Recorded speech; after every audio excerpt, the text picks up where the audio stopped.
मोदी जी से बड़ा श्रोता मैंने देखा नहीं है मेरे जीवन में। मैं 40 साल से काम करता हूं कि मोदी जी के कुछ व्यक्तिगत गुणों के बारे में भी मैं जरूर बात करना चाहता हूं। मोदी जी से बड़ा श्रोता मैंने देखा नहीं है मेरे जीवन में। मैं 40 साल से काम करता हूं, ढेर सारे नेताओं के संपर्क में भी आया हूं। मोदी जी से बड़ा श्रोता कोई नहीं है और सुनते भी एकाग्रता के साथ है। आप शायद बोलकर निकल जाओगे, भूल जाओगे, मगर 5 साल के बाद वो कहेंगे नहीं भाई पहले तो आपने ये कहा था, अब ये कह रहे हो, क्या हो गया? तब जाकर आपको मालूम पड़ेगा कि मैं पहले ये बोला था। बहुत धैर्य के साथ सुनना ये बहुत बड़ा उनका गुण है। दूसरी बात, एक अंग्रेजी कहावत है, blood is thicker than water. व्यक्ति अपने आसपास का ही सोचता है, अपने परिवारजनों का ही सोचता है, परिवार के बाद समाज का सोचता है। यहां पर उल्टा है, उन्होंने कहावत को गलत साबित कर दिया है। इन्होंने समाज को ही अपना परिवार मानकर आगे बढ़े हैं।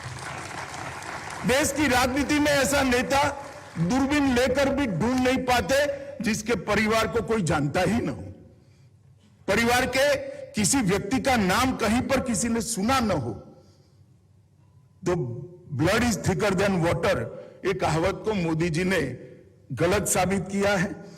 उनकी सोच की दिशा ऊर्ध्व दिशा है। वो हमेशा रचनात्मक तरीके से सोचते हैं, वो हमेशा उच्च लक्ष्यों की ओर सोचते हैं और वो हमेशा सबसे ज्यादा परिणाम लाने की सोचते हैं। ये ऊर्ध्व गति की सोच ने इस देश के अंदर बहुत बड़ा परिवर्तन किया है। संवेदनशीलता, छोटे से छोटे व्यक्ति के बारे में सोचना। देश के प्रधानमंत्री के नाते मैं एक छोटी सी चीज का उदाहरण कहना चाहता हूं। एक बहुत गंभीर मीटिंग चल रही थी, उस वक्त मैं पार्टी का अध्यक्ष था। मोदी जी की ऑफिस में मीटिंग चल रही थी। एक मयूर आया और उसने कांच की दीवार पर जोर से अपनी चोंच मारना शुरू कर दिया। 2-3 मिनट तक ये प्रक्रिया चली। मोदी जी ने घंटी बजाई, किसी को बुलाया और कहा कि भाई इसका दाना आज नहीं डाला गया है, जरा चिंता करो, ये भूखा है। देश के प्रधानमंत्री को ये सोच, इतनी बड़ी मीटिंग में आना, ये बताता है कि कितने संवेदनशील व्यक्ति है, अनन्य राष्ट्रभक्ति। मित्रों, मैंने मोदी जी के 7 सालों से काम किया है। मैं बेरोक-टोक किसी झिझक के बगैर कह सकता हूं, हर सोच में देश की सोच सबसे ऊपर और सबसे ज्यादा होती है। और इसीलिए आज 130 करोड़ की आबादी के मन में विश्वास है, जब देश की शताब्दी मनाई जाएगी हम एक महान भारत को देख पाएंगे। ये जो आत्मविश्वास 130 करोड़ में प्रत्यारोपित करने का काम नरेंद्र मोदी कर पाए हैं, क्योंकि उनके खुद के अंदर अनन्य राष्ट्रभक्ति से कूट कूट कर ईश्वर ने उनको बनाया है। मित्रों, और प्रामाणिकता, पारदर्शिता, इसके बारे में मोदी जी के विरोधी भी उन पर कोई आरोप नहीं कर सकते। नीतियों की निर्धारण के लिए कभी जल्दबाजी नहीं करते हैं, मगर उसके इंप्लीमेंटेशन में, उसको लागू करने में इनकी जो दृढ़ता है, ये दृढ़ता अच्छों को आश्चर्यचकित करने वाली। मैं कई बार अचंभित रह सकता हूं, इतने विरोध के बावजूद भी कैसे कोई आदमी डट कर रह सकता है जब कोई 6 महीने के बाद वोट लेने के लिए जाना है। मैंने उनकी नीतियों के लिए एक शब्द प्रयोग किया है कि मोदी जी की सरकार लोगों को अच्छा लगे ऐसा फैसला नहीं लेती है। मोदी जी की सरकार लोगों को अच्छा लगे ऐसे फैसले नहीं लेती है। मोदी जी की सरकार लोगों के लिए अच्छे हो ऐसे फैसले लेती है। वोट के लिए राजनीति नहीं करना। व्यापकता बहुत है, हर सोच के अंदर आप व्यापक दृष्टिकोण का अनुभव करते हो।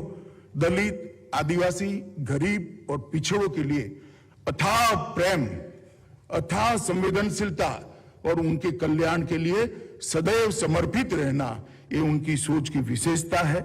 आर्थिक सुधार और टेक्नोलॉजी को भारत के अनुरूप बनाकर भारत सरकार में लाने का काम सबसे पहले देश में अगर किसी व्यक्ति ने किया है तो नरेंद्र मोदी ने किया है। मैं फिर से एक बार कहना चाहता हूं, टेक्नोलॉजी और आर्थिक सुधारों को भारतीय वातावरण और भारतीय जरूरियातों के अनुरूप सांचे में ढालकर सरकार के अंदर प्रस्थापित करने का काम नरेंद्र मोदी जी ने दिया है।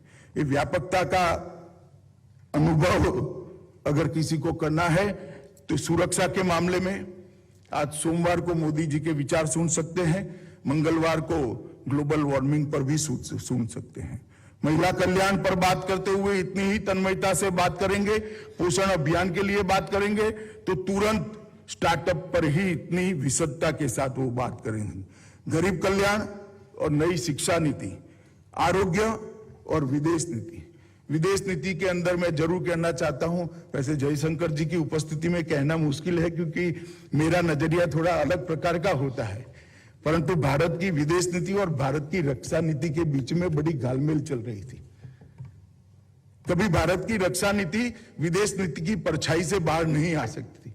मोदी जी की विदेश नीति ने प्रस्तावित कर दिया कि हम सबके साथ दोस्ती रखना चाहते हैं, मगर हमारे लिए भारत की सुरक्षा ये हमारा प्राथमिक लक्ष्य है। ये स्पष्टता इतनी क्लैरिटी के साथ 7 दशक के अंदर किसी भी नेता ने दिए नहीं। मित्रों, खुद के लिए काम करने वाले नेता जब काम करते हैं तो अपने नाम के लिए करते हैं, अपने कार्यकाल में बहुत कुछ अच्छा हो इसके लिए करते हैं। एक दृष्टि से मोदी जी के लिए भी बहुत सारे लोग ऐसा कह सकते हैं क्योंकि इनके कार्यकाल में बहुत सारी अच्छाइयां हुई, मगर मोदी जी जब आजादी का अमृत महोत्सव का प्लान लेकर आए तब उनको कोई ऐसा नहीं कह सकता, इसलिए क्योंकि आजादी के अमृत महोत्सव मोदी जी की उपस्थिति में हो रहा है। उन्होंने अमृत महोत्सव से शताब्दी तक के काल को अमृत काल और संकल्प सिद्धि का काल कर 25 साल के बाद महान भारत की रचना उसका लक्ष्य रखकर ये साबित कर दिया है कि ये व्यक्ति केवल और केवल भारत की महानता के लिए सोचता है।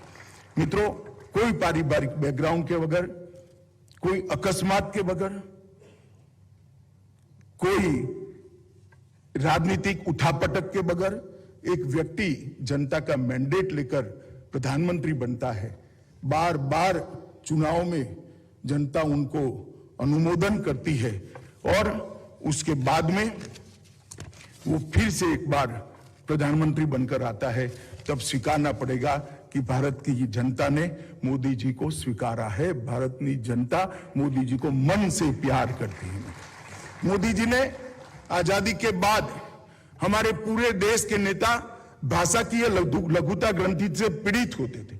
उनको लगता था कि हिंदी में बोलने से मेरे लिए क्या सोचेंगे, और विशेषकर ऐसे ऑडियंस के अंदर मोदी जी ने धड़ल्ले से दुनिया भर में हिंदी का प्रयोग कर ये बता दिया कि भाषा किसी व्यक्ति के गुणों का परिचायक नहीं हो सकती, भाषा अभिव्यक्ति है। व्यक्ति कितना क्षमतावान है वो भाषा पर से निर्धारित नहीं हो सकता, भाषा तो केवल अभिव्यक्ति है। और उन्होंने नई एजुकेशन पॉलिसी के अंदर भारतीय भाषाओं को एक नया आयुष्य देने का और बढ़ावा देने का काम किया है। इसके लिए मैं उनको लाख लाख साधुवाद देना चाहता हूं। उन्होंने जनता का भरोसा जीता है।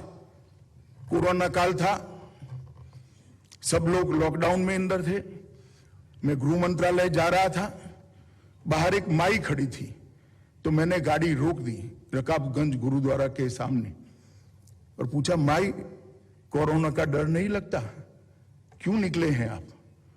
उन्होंने कहा, कुछ काम से बाहर आई हूं, मगर मोदी है ना, कुछ नहीं होने वाला है।